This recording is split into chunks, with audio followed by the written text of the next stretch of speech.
सुष्मिता शादी करके अपने ससुराल जाती है। सर्दियां शुरू हो चुकी थी। सुष्मिता की सास मोतीबेन सुष्मिता को कहती है कि सर्दियां शुरू हो गई हैं, सर्दियों में कभी कभी मूली के परांठे खाने का मन करता है।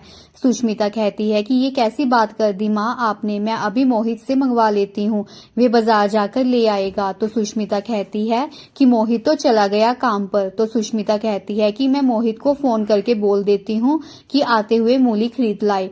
सुष्मिता मोहित को फोन करती है। दोपहर को जब मोहित घर आता है तो सुष्मिता सास को मूली के परांठे बनाकर देती है। तो मोतीबेन का पति रमाकांत बोलता है कि मुझे भी दे दो एक परांठा, मेरा भी बड़ा मन कर रहा है।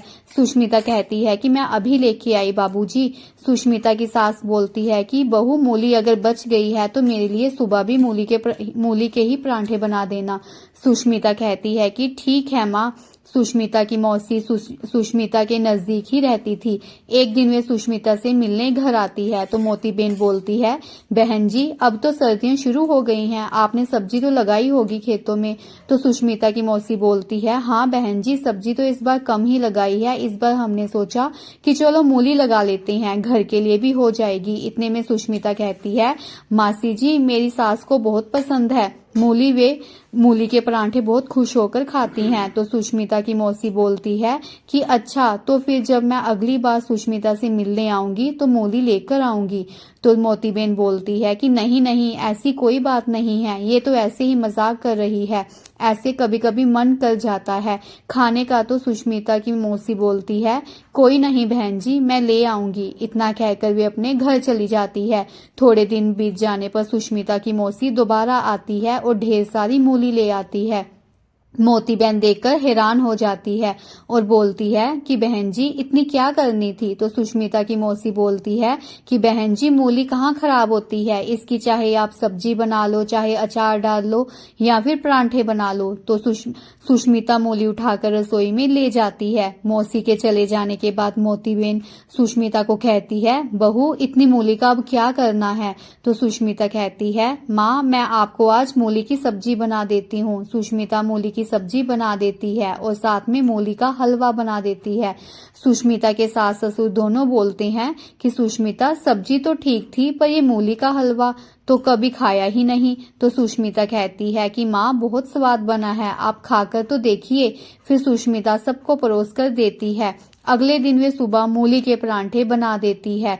सारे बड़े प्यार से खाते हैं। ये सिलसिला तो कुछ दिन ऐसे ही चलता है। उसके बाद जब मूली खत्म हो जाती है तो अगले दिन फिर सुष्मिता की मौसी मूली देने आ जाती हैं। तो मोतीबेन हैरान हो जाती है। सुष्मिता की मौसी बोलती है, हमने सोचा चलो बहन जी खाती हैं तो दे आती हूँ। मोतीबेन मूली खा खाकर अक चुकी थी। सुष्मिता की मौसी मूली देकर चली जाती है। तो सुष्मिता कहती है, माँ अब मैं इन सारी मूलियों का क्या करूं। तो मोतीबेन बोलती है, बहू एक काम कर, आज इनका अचार डाल दे, मेरा अब मूली को देखने का मन भी नहीं कर रहा। तो सुष्मिता कहती है कि ठीक है माँ। सुष्मिता मूलियों को धोकर उनको धूप में सुखाती है, फिर अगले दिन उसका अचार डाल देती है। सुष्मिता कहती है, माँ अचार के तो 2 डिब्बे भर गए हैं, अब भी कुछ मूलियां बची हैं, उनका क्या करूं मैं।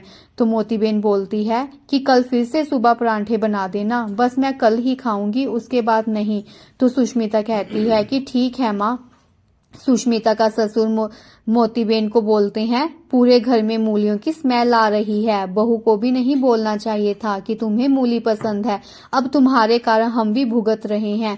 तो मोतीबेन बोलती है कि इसमें मेरी क्या गलती है। तो वे बोलते हैं कि तुम बहू को चुप करवा सकती थी पर तुम नहीं बोली, तुमने भी सोचा होगा फ्री की सब्जी मिल रही है ले लेते हैं। अगले दिन सुष्मिता परांठे बना देती है। मोहित कहता है कि सुष्मिता आज फिर से मूली के परांठे, अब कितने दिन और खाने बाकी हैं, मेरे से तो नहीं खाए जा रहे।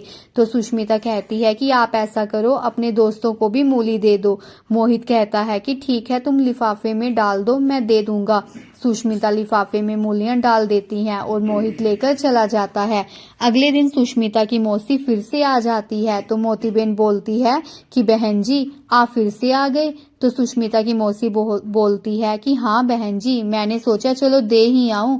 मोतीबेन मन ही मन बोलती है कि मैंने सुष्मिता से मूली का क्या नाम लिया, इसकी मौसी ने तो मेरा जीना ही हराम कर दिया है। सुष्मिता की मौसी बोलती है, बहन जी आपने कुछ कहा क्या? तो मोती बहन बोलती है कि आप क्यों इतनी तकलीफ करती हो? तो सुष्मिता की मौसी बोलती है कि बहन जी इसमें तकलीफ कैसी, आगे से मैं अपने बेटे को बोल दूंगी कि अपनी दीदी को मूलियां दे आई। मौसी के चले जाने के बाद मोती बहन सुष्मिता को कहती है कि तू अपने मासी के बेटे को मना कर देना कि हमें नहीं चाहिए। तो सुष्मिता कहती है कि ठीक है मैं बोल दूंगी।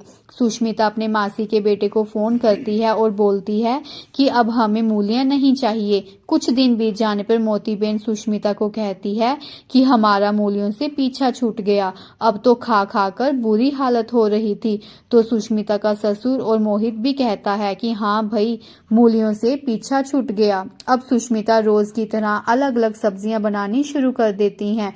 दिन बहुत अच्छे से बीतते जा रहे थे। एक दिन फिर से सुष्मिता की मौसी आ जाती है और बोलती है कि क्या हुआ, आपका पेट भर गया क्या मूलियां खा खा कर? मैंने सोचा कि मैं पूछ ही आऊं कि कैसे हैं सब। मोती बहन बोलती है कि हम सब तो ठीक हैं। सुष्मिता कहती है कि मौसी जी आप खाली हाथ ही आई हैं, कुछ लेकर नहीं आई। तो वे बोलती है कि बताओ अब आपको कौन सी सब्जी खानी है? तो मोती बहन और उसका पति रमाकांत अचानक से बोल पड़ते हैं, बस बहन जी बस, आपने हमारी काफी सेवा कर दी। तो सुष्मिता की मौसी बोलती है कि कोई बात नहीं बहन जी, हमने खेतों में बस मूली और एक दो सब्जी ही लगाई थी। मैं ऐसा करती हूँ कि गोभी की सब्जी अपने बेटे के हाथ में भेज दूंगी। तो सुष्मिता बोल पड़ती है कि माँ को गोभी की सब्जी बहुत पसंद है, वे बड़े चाव से खाती है। फिर वे बोलती है कि ये तो अच्छी बात है। उनके चले जाने पर मोती बहन सुष्मिता को कहती है कि बहू ये तुमने अच्छा नहीं किया, अब अगर तुम्हारी मौसी ने कुछ भी भेजा तो देख लेना। अब उसकी मौसी गोभी की सब्जी देने चली आती है। घर में सुष्मिता के अलावा अब कोई गोभी नहीं खाता। सुष्मिता भी अब तंग हो गई थी और अपने आप से बात कर रही थी कि सारी गलती ही मेरी है, अगर मैं ना बोलती तो आज हमारी ये मूली और गोभी खा खा कर बुरी हालत नहीं होती। फिर उसने अपनी मौसी को मना कर दिया कि वे अब लेकर ना आया करे। अब सारा परिवार सुष्मिता की मौसी से बेफिक्र होकर खाना बनाने लगा। तो फ्रेंड्स अगर आपको मेरी कहानी अच्छी लगी हो तो प्लीज़ चैनल को लाइक, सब्सक्राइब, शेयर और कमेंट ज़रूर कीजिएगा। धन्यवाद।